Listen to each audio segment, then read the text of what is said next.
प्रभु यीशु के नाम से सब मसीही भाई बहनों को प्यार भरा नमस्ते। आज हम जरा वचन के बारे में और सोचेंगे और वचन की नीतियों के बारे में सोचना है, वचन की शिक्षा के बारे में सोचना है, वचन की विधियों के बारे में सोचना है। बहुत जगह पर कलीसियाओं में अलग अलग कलीसियाओं में अलग अलग तरह की शिक्षा दी जाती है।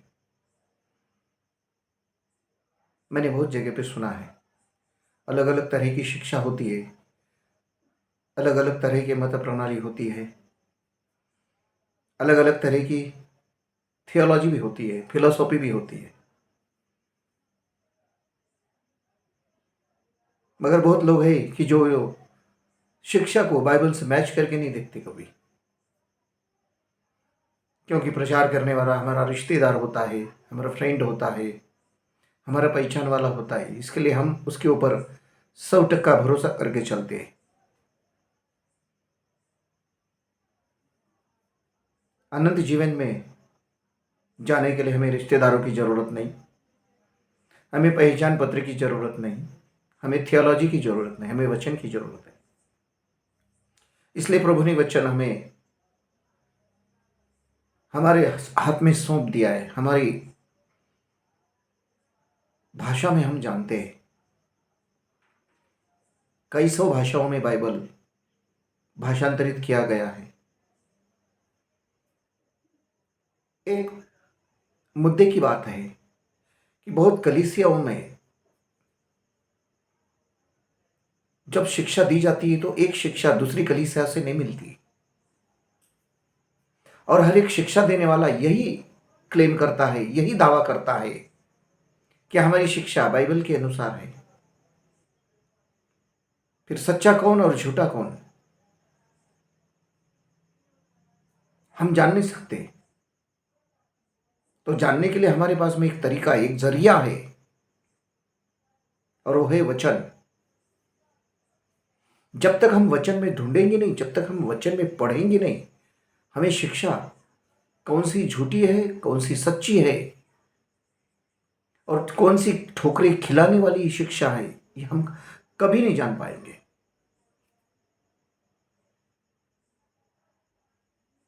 हम आंखें बंद करके भेड़ों के नहीं चलते।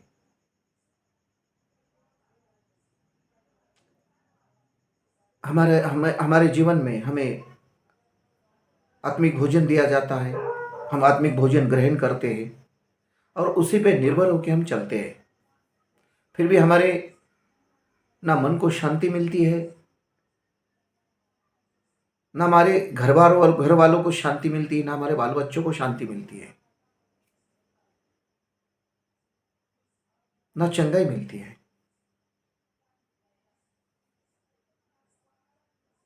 अलग अलग तरीके अलग अलग जगह पर इस्तेमाल किए जाते हैं। इसके बारे में हमें कब सोचना है? वो अभी, इसी वक्त। हमें हमें सोचने के लिए टाइम होना चाहिए। हम वचन सुनते सोचते नहीं, वचन के बारे में सच्चाई क्या है हम जानने की कोशिश भी नहीं करते। क्यों? प्रचार करने वाले जो पासवान होते, जो लीडर्स होते, उनकी बातों में बहुत मिठास होती है, बहुत मिठास। और मिठास की वजह से बहुत से लोग विनाश की ओर जा रहे हैं। अभी एक कलीसिया दूसरी से मेल नहीं खाती, संबंध नहीं रखती, पानी नहीं पीना पसंद करते एक दूसरे का। कौन सी कलीसिया है ऐसी कि जिसका बाइबल में वर्णन नहीं दिया गया है, बाइबल में जिक्र नहीं किया गया है ऐसी कलीसियाओं का? हर एक कलीसिया खुद को सच्ची कलीसिया मानती है। इसके लिए हमें सबसे पहले वचन देखना पड़ेगा। रोमियो की पत्री, नया नियम, रोमियो की पत्री, उसका चैप्टर 16,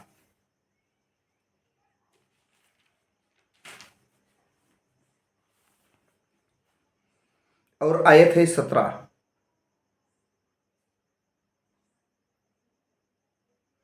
और 18।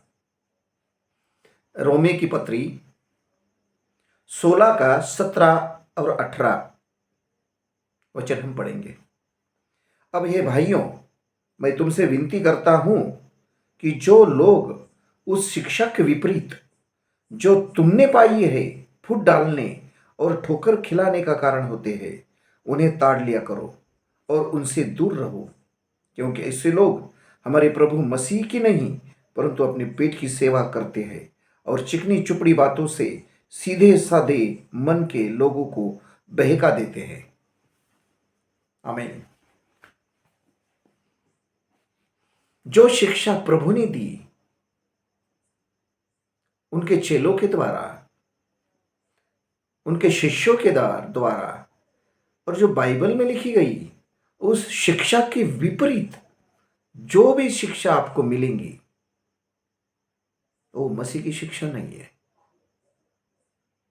और ये लोग आएंगे, क्यों आएंगे? क्योंकि वे ऐसे लोग हमारे प्रभु मसीह की नहीं परंतु अपने पेट की सेवा करते हैं। ये प्रभु की मसीह की नहीं सेवा करते, पेट की सेवा करते हैं। हमारे पेट पालने के लिए है ये लोग बहुत स्ट्रगल करते हैं, मेहनत लेते हैं ये लोग, और उनकी बातें चिकनी चुपड़ी और बहुत मीठी होती है। और ऐसे लोगों से दूर रहो, ऐसा रोमी की पत्री में पौलुस का कहना है। मसीह भाई बहनों, कृपा कर इन दो वचनों पर गौर कर कीजिए, विचार कीजिए, और हम कहाँ पे ये आप खुद तय कीजिए। मैं कोई पास्टर नहीं हूँ, मैं वचन का पढ़ने वाला हूँ। मैं मेरी पहचान देना जरूरी नहीं समझता, मैं मगर पास्टर नहीं हूँ।